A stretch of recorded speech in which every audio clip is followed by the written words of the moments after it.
caused the virus. Why do you keep using this? A lot of people say it's racist. कभी अपनी ही हंसी पर आता है गुस्सा, कभी सारे जहां को हंसाने को जी जाता है, कभी छुपा लेते हैं गमों को किसी कोने में, कभी सब कुछ सुनाने को जी जाता है। एक अनसुलझा प्रश्न जो मुझे हमेशा विचलित करता है, हम सब गुलाम भारत के स्वतंत्र नागरिक हैं, ये स्वतंत्र भारत में गुलाम है। आइए आज मैं आप सबको दुनिया के कुछ अनसुलझे रहस्यों की ओर ले चलता हूँ, जिसकी सत्यता को स्वीकारने अथवा नकारने के सारे अधिकार आपके स्वयं के पास होंगे। एक बहुचर्चित फिल्म का ट्रेलर आया था जिसका नाम था ए ग्रे स्टेट। फिल्म के रिलीज होने से पहले ही फिल्म के डायरेक्टर डेविस क्रोबली और उसके परिवार को गोली मारकर हत्या कर दी गई। एक प्रश्न उठता है, आखिर क्यों? ए ग्रे स्टेट नामक इस फिल्म में कुछ ऐसा दिखाया जाना था जो कि इल्यूमिनाटी के भविष्य के प्लान की ओर इशारा करता था। फिल्म के मुताबिक हर व्यक्ति असहाय होगा, उसके हाथ में चिप लगी होगी जिससे उसे कंट्रोल किया जाएगा, हर व्यक्ति पर नज़र रखी जाएगी, कोई कहीं जा नहीं पाएगा, ना ही कोई कहीं से वापस आएगा, जो जहां है वह वहीं रहेगा, किसी के पास पैसा भी नहीं होगा। इस फिल्म के रिलीज होने से पहले ही फिल्म के डायरेक्टर की उनकी नन्ही बेटी और पत्नी सहित उनके घर में ही जनवरी 2015 को कत्ल कर दिया गया। कत्ल के दिन सीसीटीवी फुटेज नहीं मिली, जबकि डेविस क्रोबली के घर में 12 सीसीटीवी कैमरे लगे हुए थे। डेविस क्रोबली की मौत शायद इल्यूमिनाटी पर फिल्मांकन के कारण ही रहस्य बनकर रह गई। 2014 अर्थात ठीक उसी समय जब ग्रे स्टेट नामक फिल्म बन रही थी, तभी भारत में भी एक फिल्म बनी जिसका नाम था चेन्नई टू चाइना।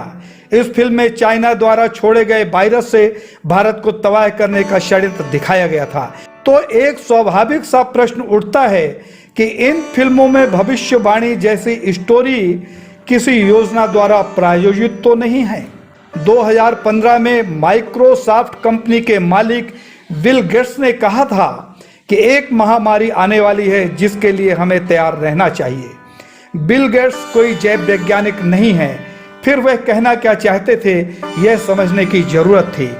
इसलिए जानना जरूरी है कि पूरे विश्व को कंट्रोल करने, पूरी दुनिया पर शासन करने वाली एक अत्यंत गोपनीय और रहस्यमयी संस्था है जिसे इल्यूमिनाटी कहते हैं। सारी दुनिया किसके इशारे पर चल रही है? आखिर इस दुनिया का शासक कौन है? इस दुनिया में हमारी क्या हैसियत है? इस कल्पना को हमने पंख लगाने की कोशिश की है। कोरी कल्पनाओं के आधार पर ही सही देश का मूल्यांकन करना जरूरी है।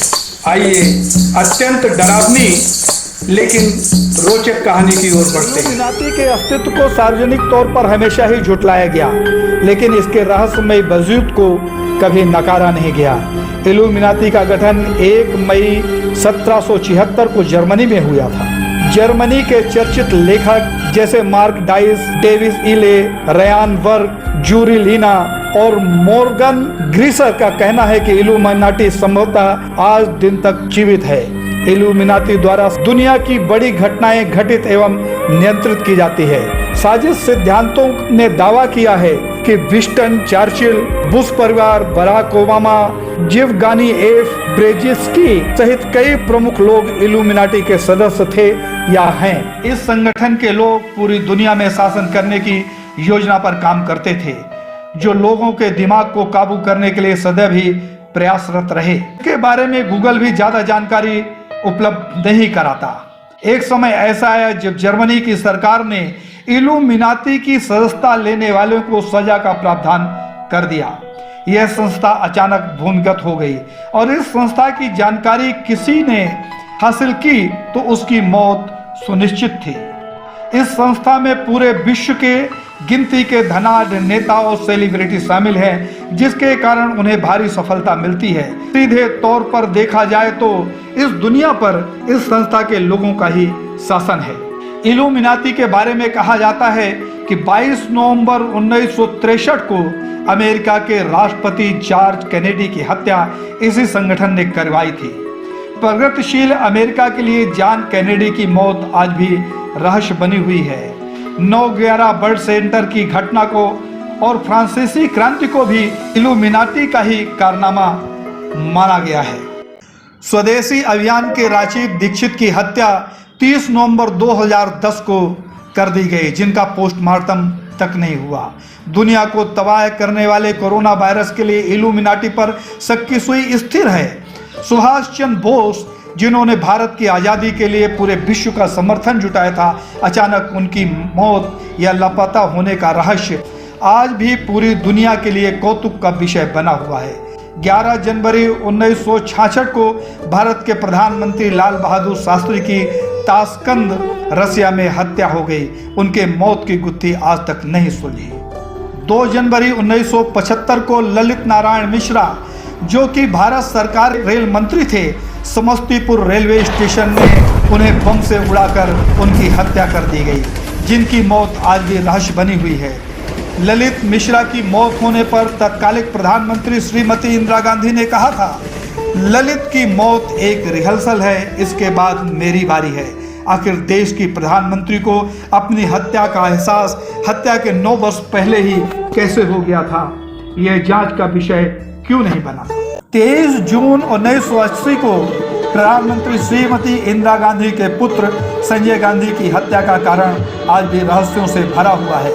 अचानक श्रीमती इंदिरा गांधी की सुरक्षा व्यवस्था में फेरबदल और सुरक्षा कर्मियों द्वारा इंदिरा गांधी की हत्या आज भी कुछ कहती है। भारत के प्रधानमंत्री राजीव गांधी, जिनके ऊपर श्रीलंका में सैन्य परेड के दौरान सैनिक ने हमला किया, उसके बाद 21 मई 1991 को उनकी बम से उड़ाकर हत्या कर दी गई। क्या ये हत्या साधारण घटना थी या किसी अनसुलझे रहस्य का संकेत है? उपरोक्त घटनाओं को देखकर ऐसा लगता है जैसे बच्चा चोरी करने वाले व्यक्ति को कभी कभार पकड़ा जाता है, परंतु बच्चा चोरी के लिए योजना बनाने वाले गैंग का सरगना कभी नहीं पकड़ा जाता, जो विचारणीय है। ऐसा माना जाता है कि इल्यूमिनाटी का कोई सदस्य अथवा बाहरी व्यक्ति अगर इस संस्था की गोपनीयता भंग करता है तो उसकी मौत सुनिश्चित है। मैं जानता हूं कि मैं अमर नहीं हूं, यही कारण है कि मैं दैवीय हूं। मैं राष्ट्र हित में मरना अपना गौरव मानता हूं, जिस गौरव के लिए मैं हर घड़ी तत्पर हूं, तैयार हूं। जय हिंद, जय हिंदुरा। 2019 में बिल गेट्स ने टॉफिलक्स को दिए गए एक इंटरव्यू में चाइना से वायरस जांच शुरू होने की घोषणा की थी। 18 अक्टूबर 2020 को बिल गेट्स ने एक मीटिंग में कहा था, अब जो युद्ध देशों के बीच होंगे उसमें हथियार या मशीनों का उपयोग नहीं होगा, आने वाला युद्ध वायरस से होगा। आखिर बिल गेट्स ऐसा कैसे कह सकते हैं, यह किसी ने नहीं सोचा, न ही उनसे पूछा। आज विश्व के तबाही की भविष्यवाणी करने वाले बिल गेट्स पर शक होना स्वाभाविक है, कहीं ये इल्यूमिनाटी के सदस्य तो नहीं। इस बात को कैसे नज़रअंदाज किया जा सकता है कि 1981 में वुहान 400 नाम से एक किताब, जिसके लेखक डीन कोंटोस द्वारा चाइना में प्रकाशित हुई थी, जिसके मुताबिक बायोलॉजिकल अटैक के लिए वायरस बनाने का स्पष्ट उल्लेख है। कुछ विद्वानों का मानना है कि कनाडा के विनिपेग में स्थित नेशनल माइक्रोबायोलॉजी लैब से 2 चीनी वैज्ञानिकों ने इस वायरस को चुराया था। ऐसी खबर 2019 को कनाडा ब्रॉडकास्ट कॉरपोरेशन CBC के हवाले से कहा गया कि कनाडा के लोगों को इससे कोई खतरा नहीं है।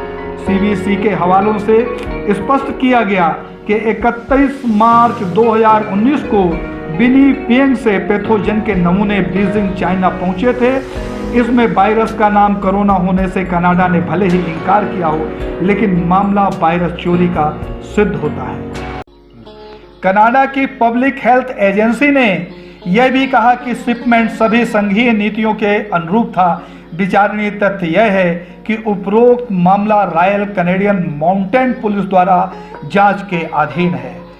डॉक्टर डैनी सोहेम, जो इजराइल के जैव युद्ध विशेषज्ञ और इजराइल रक्षा मंत्रालय के वरिष्ठ खुफिया विश्लेषक भी हैं, उन्होंने चीनी वैज्ञानिकों को विनिपेग से वायरस चोर के रूप में स्वीकारा है। साथ ही डेनी सोहम ने कोरोना को चीनी अनुसंधान का परिणाम भी कहा है। डॉक्टर फ्रांसिस ब्राइल, जो कि जैविक हथियार अधिनियम के निर्माता हैं, उन्होंने बहुत ही साफ शब्दों में कहा है कि कोरोना वायरस डीएनए आनुवांशिक इंजीनियरिंग के साथ ही आक्रामक जैविक युद्ध हथियार है। उन्होंने कहा कि बायोपन का उल्लंघन चीन सहित अनेक देशों ने किया है। क्या डॉक्टर फ्रांसिस का बयान चिंताजनक नहीं है?